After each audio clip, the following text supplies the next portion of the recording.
시사톡톡.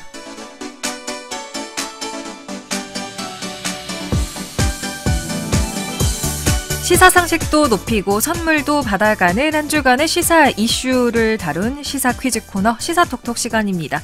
박승주 시사캐스터와 함께 이야기 나눠봅니다. 어서 오세요. 네, 안녕하세요. 반갑습니다. 박승주입니다. 네, 반갑습니다. 1월 1일에 인사를 드리게 됐어요. 맞아요. 새해 복 많이 받으세요. 새해 복 많이 받으세요. 예. 원래 같았으면 우리가 좀 더 좀 밝고 설레는 마음을 갖고 인사를 드렸을 것 같은데 요즘은 슬픔이 너무 가득하죠. 맞습니다. 지금 국가 애도 기간. 그렇죠. 이죠. 제주항공 여객기 참사 오늘 저희가 이 시간 통해서 이야기 나눠볼 텐데 사고 원인이나 책임 두고 계속해서 말이 나오고 있습니다. 맞습니다. 그래서 오늘 시사톡톡에서 이번 참사 원인은 무엇으로 추정이 되고 있는지 퀴즈와 함께 짚어볼까 합니다. 예, 자 퀴즈 참여는요. 샵 1133번 열려 있습니다. 단문 50원, 긴 문자는 100원의 정보 이용료 들고요. 샵 1133번으로 퀴즈 정답이나 다양한 의견들 남겨주시고요. 보이는 라디오 변정현의 시사메이트 채팅창으로도 다양한 이야기 보내주시면 저희가 추첨해서 선물도 챙겨드리겠습니다. 자, 오늘 퀴즈부터 함께 만나볼까요? 네, 이것은요. 이번 항공기 사고의 원인 중 하나로 추정이 되고 있습니다. 조류가 항공기의 엔진이나 동체에 부딪히는 현상인데요. 우리말로는 조류 충돌이라고 순화할 수 있습니다. 이것은 무엇일까요? 1번 버드 스트라이크, 2번 버드 어택. 네, 아마 뉴스 보신 분들 정말 많이 들었던 용어일 것 같습니다. 네. 조류 충돌을 영어로 바꾼 용어일 텐데요. 기후변화로 철새가 텃새가 되고 또 출물 시기나 조류 종들이 변화하면서 이거 사고가 해마다 또 증가를 하고 있죠. 자, 이것은 무엇일지 샵 1133으로 정답 보내주시기 바랍니다. 1번이 버드 스트라이크, 2번이 버드 어택. 자, 단문 50원, 장문 100원에 정보 이용료 드는 샵 1133번으로 다양한 의견과 함께 문자 보내주시면 저희가 선물 보내드리겠습니다. 자, 일단 본격적인 이야기 좀 나눠볼게요. 참사가 발생한 지 이제 3일이 지나고 있어요. 맞습니다. 지난 29일 일요일이었죠. 오전 9시 3분에 태국 방콕에서 출발한 제주항공의 여객기가 무안국제공항에 착륙을 시도하다가 사고가 났습니다. 그 랜딩 기어라고 하는 그 착륙의 바퀴인데요. 이게 펴지지 않은 채 활주로를 따라서 쭉 미끄러지다가 로컬라이저와 시멘트 외벽들을 들이받게 됩니다. 그래서 승무원 2명을 제외한 나머지 179명 모두 사망했습니다. 네. 지금 랜딩 기어가 문제다 이런 얘기들이 계속 나오고 있는데 1차 착륙 때는 작동이 됐다 이런 정황이 계속 나오고 있어요. 그러니까요. 국토교통부 한미합동조사단이 지금 조사를 계속하고 있는데 1차 착륙 때는 랜딩 기어가 작동됐다라는 그 목격담도 나왔고요. 관련 증거 사진도 공개됐다고 해요. 근데 2차 착륙 시도 때는 랜딩 기어를 내리지 않고 그러니까 항공기 동체가 그대로 미끄러졌습니다. 그 이유를 좀 짚어볼까요? 이 정확한 이유는 아직까지는 파악을 하지 못했는데요.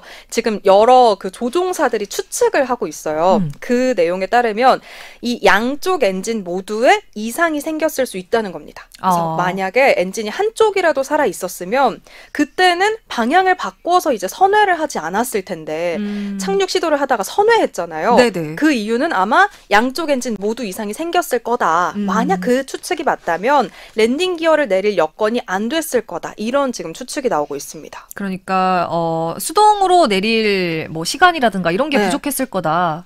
라는 거네요. 그렇죠. 그러니까 랜딩 기어를 수동으로 작동시킬 수 있는데 그러려면 줄을 당겨야 돼요. 근데 그 줄을 당기는데 한 20초에서 30초 정도의 시간이 들고요. 그럼 조종사가 그 급박한 상황에서 이 시간을 확보할 수 있었을 것인가? 그거에 대해서는 지금 조사를 하고 있습니다. 네. 그래서 이제 결과적으로 그 바퀴 없이 랜딩 기어 없이 기체 배 부분으로 착륙하는 동체 착륙이 이루어졌고요.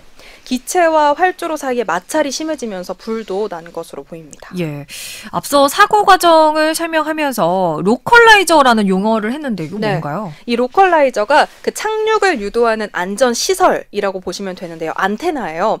이제 제주항공의 경우에는 이 무안공항의 경우에는 흙으로 둔덕을 만들고 그 안에 이제 콘크리트로 구조물을 만들고 그 콘크리트 구조물이 안테나를 지지해주는 그런 방식을 사용했습니다. 그렇군요. 그러니까 그 로컬라이저 구조물이 오히려 피해를 더 키웠다라고 파악이 되고 있는 건가요? 맞습니다. 그 둔덕, 콘크리트 구조물 를 싼 그 둔덕 자체도 높이가 한 2, 3m 정도가 된다고 하는데 그 높이 안에 단단한 콘크리트까지 들어 있었던 거예요. 그래서 항공기와 충돌을 했을 때 타격이 컸던 걸로 보입니다. 네.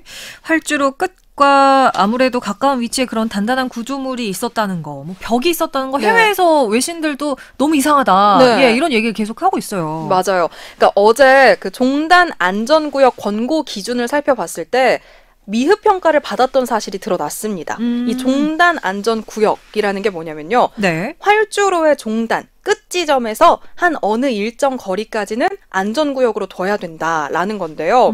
무안공항의 경우에는 그 활주로 끝에서부터 240m까지는 안전구역으로 확보를 해둬라 이런 지침이 있는 거예요. 네네. 그런데 실제로는 각각 202m, 199m 떨어진 곳에 이 로컬라이저를 설치해뒀던 사실이 확인이 됐습니다. 아, 그러니까 좀 짧게 네. 둔 거네요. 그렇죠. 근데 만약에 그 규정이 240m였다면 네.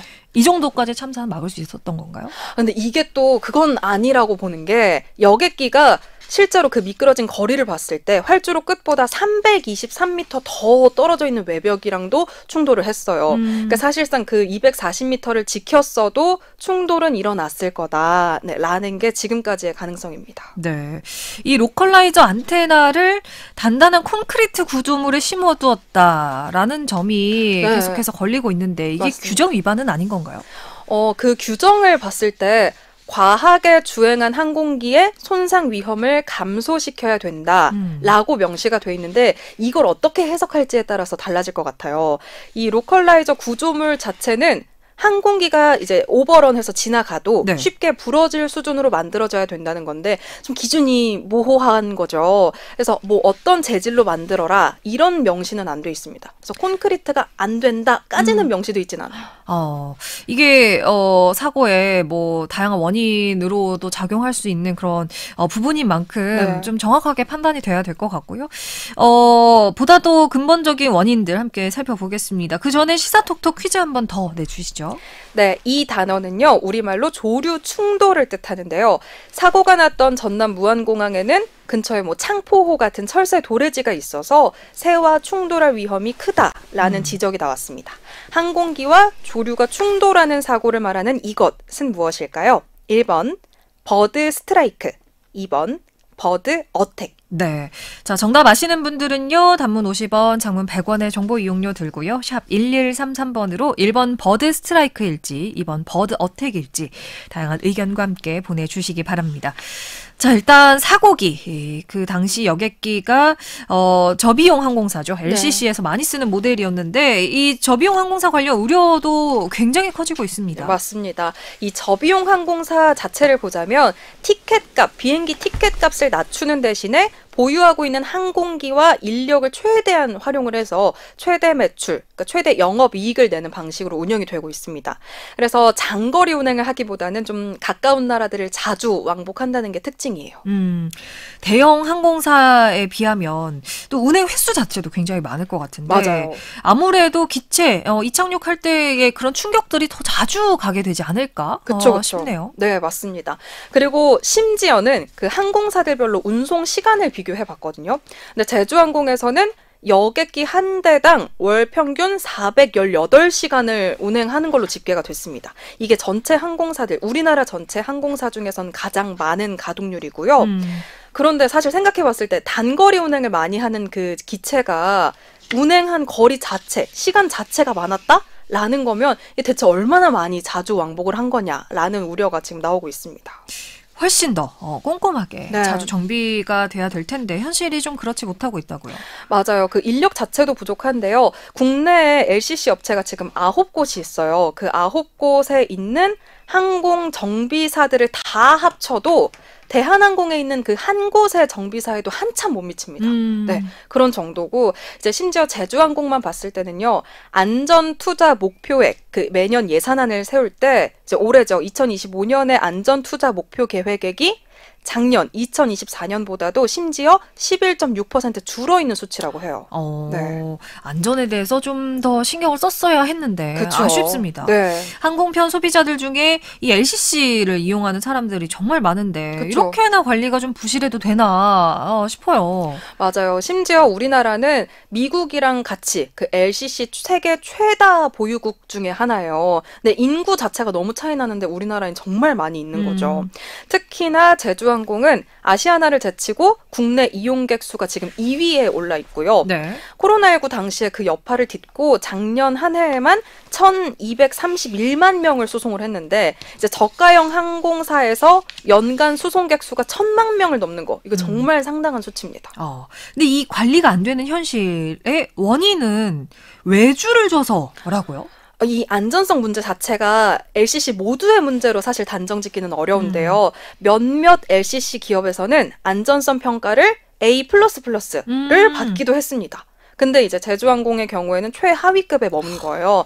이 원인이 뭘까를 살펴봤을 때 이제 이거라고 단정 짓기는 어렵겠지만 상위권 기업들, 그러니까 아시아나 대한항공 같은 대형 항공사를 모회사로 둔 계열사들이었다고 해요.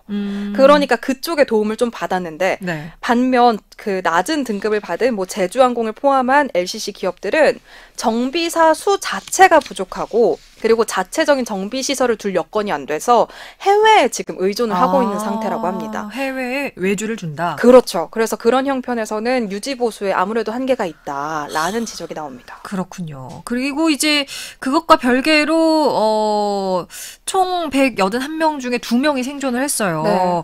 2명의 생존자는 승무원이었죠. 그렇죠. 그 생존자들이 어떻게 뭐 생존을 할 수 있었는가 요인을 따져봤을 때 기체의 꼬리 쪽 그 비상구 근처에서 발견이 됐는데요. 점프싯이라고 하는 그 간이 의자 있잖아요. 네. 승무원들이 앉는 간이 의자가 있는데 그 여객기가 구조물에 충돌하는 과정에서 꼬리 부분이 절단되면서 그 폭발 화재에서는 벗어났던 걸로 알려집니다.